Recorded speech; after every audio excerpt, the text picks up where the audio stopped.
U Cetinskom manastiru, na Lučin dan 1830. nekoliko sati prije smrti, mitropolit Petar I izdiktirao je sekretaru Simi Milutinoviću svoju posljednju volju.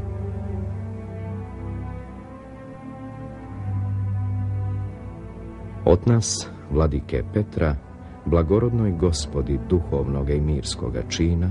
glavarima i starješinama i svemu narodu crnogorskom i berckomu, sve serdo i najpotonje pozdravlje.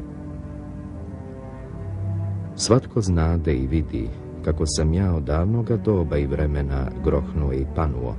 te ne mogu već nikuć, nešto od starosti, a najviše od svakojake muke i truda, mu vesi moj vijek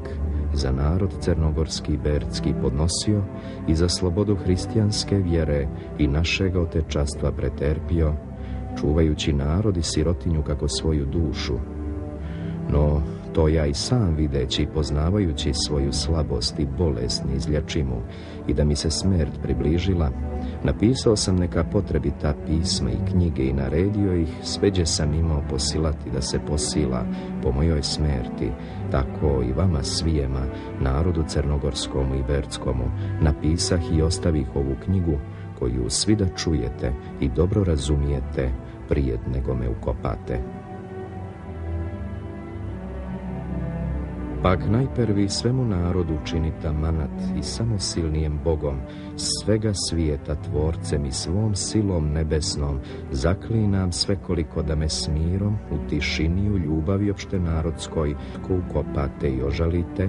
da ne bi ni kernik kerniku tader, ni gerke riječi progovorio.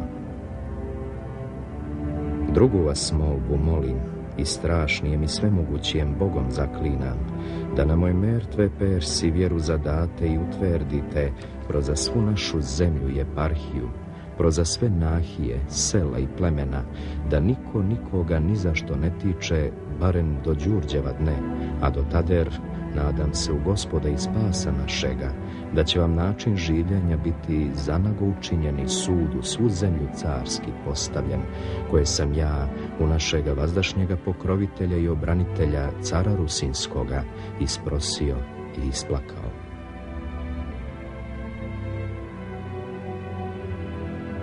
Ja na moje mjesto nasljednikom, upraviteljem i čuvateljem od svega mojega, narodskoga i cerkovnoga, činim i ostavljam sa mojega Rada Tomova Petrovića,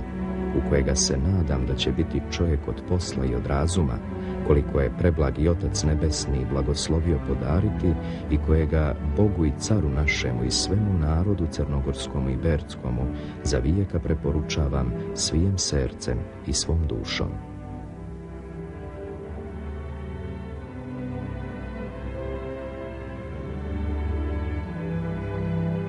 Ako bi se ko našao u narodu našemu, da ne primi ove moje potonje riječi i preporuke za istinite, ili ako ne bi sve tako poslušao kako ova knjiga izgovara, nego bi kakvu smutnju i razdor među narodom usudio se činiti, slovom ili djelom, toga svakojega, ko bi gođom bio mirski ili duhovni, ja na samrtni moj čas vječnome prokletstvu Janaće mi predajem, kako njega, tako i njegov rod i porod, da mu se i dom iskopa i utre. Svijema pak dobrijema, vjernijema i koji god ovo moje potonje pismo poslušaju i saverše, da bude najuserdnije moje otečesko i arhipastirsko blagoslovenije od roda i v rod rodov i vo vijeki vjekov. Amin. Na Cetinje, 18. oktobra 1830. godišta.